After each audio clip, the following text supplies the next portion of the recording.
साथीहरु नमस्ते सबैजनालाई है। ल आज मैले एउटा तपाईहरुलाई एउटा सन्देशमूलक भिडियो एउटा बनाउन गइराछु तपाईहरुको लागि भनेर। जति पनि दाजुभाइ दिदीबहिनी आमा बुवा जति पनि हुनुहुन्छ साथीहरु तपाईहरुको लागि एउटा अलिकति सन्देशमूलक भिडियो हुन जान्छ यो चाहिँ। जस्तै तपाईहरुले कुनै पनि सामानहरु है, कुनै पनि सामान होस्, अब मोबाइल होस् हैन, त्यो जहिले पनि आफूसँग सुरक्षित राख्नु होला। किनभने त्यो हरायो भने अब धेरै टेन्सन तनाव हुन्छ नि त, अब कहाँ खोज्ने, के गर्ने, कसरी खोज्ने है। त्यसै क्रममा आज मैले एउटा यही भिडियो बनाउने क्रममा मैले आज एउटा मोबाइल भेटाएको है, मोबाइल भेटाएको भनेर एउटा भिडियो बनाउन गइराखेको छु। यो चाहिँ कसको मोबाइल हो अब यो त थाहा भएन, तर मैले बाटोमा हिँड्दाखेरि यो बाटोमा भेटाएको थिएँ मैले। हेर्न सक्नुहुन्छ यो मोबाइल चाहिँ छ, यो माइक्रोम्याक्स कम्पनीको मोबाइल हो है। ल हेर्न सक्नुहुन्छ यो माइक्रोम्याक्स कम्पनीको मोबाइल हो। यो चाहिँ तपाईको यो एन्ड्रोइड हैन, यो चाहिँ यो कीटच वाला के भन्छन् कीप्याड मोबाइल हो। यो सानै मोबाइल हो, हेर्दाखेरि चाहिँ अब एन्ड्रोइड जस्तो ठुलो देखिन्छ डिजाइन है, तर यो कीप्याड मोबाइल हो।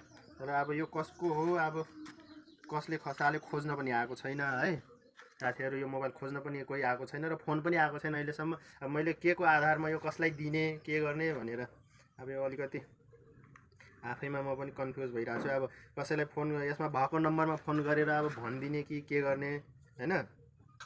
अब त्यसको लागि चाहिँ अब के गरौँ भनेर सोचिरहेको छु। तर यसको नम्बर चाहिँ एकचोटि म तपाईहरुलाई भन्न चाहन्छु। यसको नम्बर कति छ भन्दाखेरि यसमा एनटीसी नमस्तेको सिम लागेको छ है। यसमा नमस्तेको सिम लागेको छ।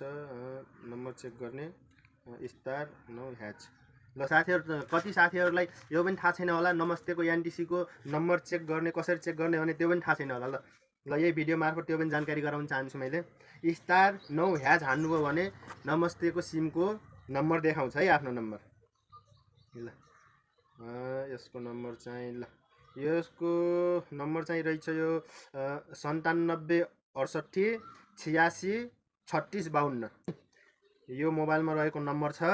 ल अब जो कोहीको पनि हो यो मोबाइल, उहाँले तुरुन्त सम्पर्क गर्नु होला। अब सम्पर्क नम्बर यही नम्बरमा, आफ्नै नम्बरमा फोन गर्दा पनि हुन्छ है। अब कसको हो, अब सम्बन्धित व्यक्तिले मात्रै सम्पर्क गर्नु होला र आफ्नो परिचय पत्र, अब जे पनि हुन्छ परिचय पत्र, अब उहाँको आफ्नो परिचय पत्र लिएर आउनु होला मोबाइल लिन भन्न चाहन्छु। ल त नमस्ते, धन्यवाद।